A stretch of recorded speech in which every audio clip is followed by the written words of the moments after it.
நான் சொல்ற இந்த 2 ஆப்ஸ்ல நீங்க எதை அதிகமா யூஸ் பண்றீங்கன்னு சொல்லுங்க. Amazon, Flipkart ரெண்டுல எதை அதிகமா யூஸ் பண்ணுவீங்க? Amazon தான் யூஸ் பண்றேன். Flipkart ஆப்பே இல்ல. அது அண்ணா பிரைம் அக்கௌண்ட் வச்சிருக்கனால என்னமோ அப்படியே பழகிடுச்சு. நான் காலேஜ் முடிக்கிறப்போ ஒர்க் ஜாயின் பண்ண போல Flipkart யூஸ் பண்ணிட்டு இருந்தேன். அப்புறம் ஏன் தெரியல Amazon சுவிட்ச் ஓவர் ஆயிட்டேன். மேபி அந்த யூசர் இன்டர்ஃபேஸ் நமக்கு பிடிச்சிருக்கறனால என்னமோ இருக்கலாம். வேர்ல்டு ஃபுல்லா வந்து 310 மில்லியன் யூசர்ஸ் Amazon யூஸ் பண்றாங்க. அதுல வந்து 100 மில்லியன் யூசர்ஸ் இந்தியால மட்டும் தான். அதாவது 3ல ஒரு பங்கு வந்து Amazonோட யூசர்ஸ் வந்து இந்தியன்ஸ் தான். யாரும் கடைக்கு போறது இல்ல. அதுல எலக்ட்ரானிக்ஸ் எல்லாம் ஸ்டோர்ஸ்ல வந்து கடை வாடகை கொடுத்து இவங்க கொடுக்குற பிரைஸ்ல கம்பீட் பண்ணவே முடியாது. ஸோ அதனால ஆட்டோமேட்டிக்கா Amazon தான் போகுது. Zomato, Swiggy பெருசா ஆர்டர் பண்ண மாட்டேன். ஆனா ஃபர்ஸ்ட் கை போறது ஸ்விக்கி தான். Zomato ஆப் இல்ல. நான் Zomato தான். Zomato gold. ஆஃபர் தருவாங்களா?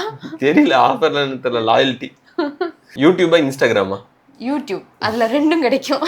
ஷார்ட்ஸும் பார்த்துக்கலாம். Zepto, Blinkit. ஜெப்டோ. Blinkit கொஞ்சம் ஸ்லோவா தான் இருக்கு. தெரியல, அது யூஸ் பண்ணவே தோணல. ஆனா ஊர் சைடுலாம் பிளிங்கிட் சூப்பரா இருக்குன்னு சொல்றாங்க. Google Pay, PhonePe. ஃபோன்பே அது யூஸ் பண்ணி பழகிருச்சு. கூகுள் பே நல்லா தான் இருக்கு, ஆனாலும் ஃபோன்பே யூஸ் பண்ணி பழகிருச்சு. Google Pay. நீங்க இதுல என்ன ஆப்ஸ் யூஸ் பண்றீங்கன்னு கமெண்ட்ல சொல்லுங்க. அப்படியே நம்ம சேனல் ஒரு சப்ஸ்கிரைப்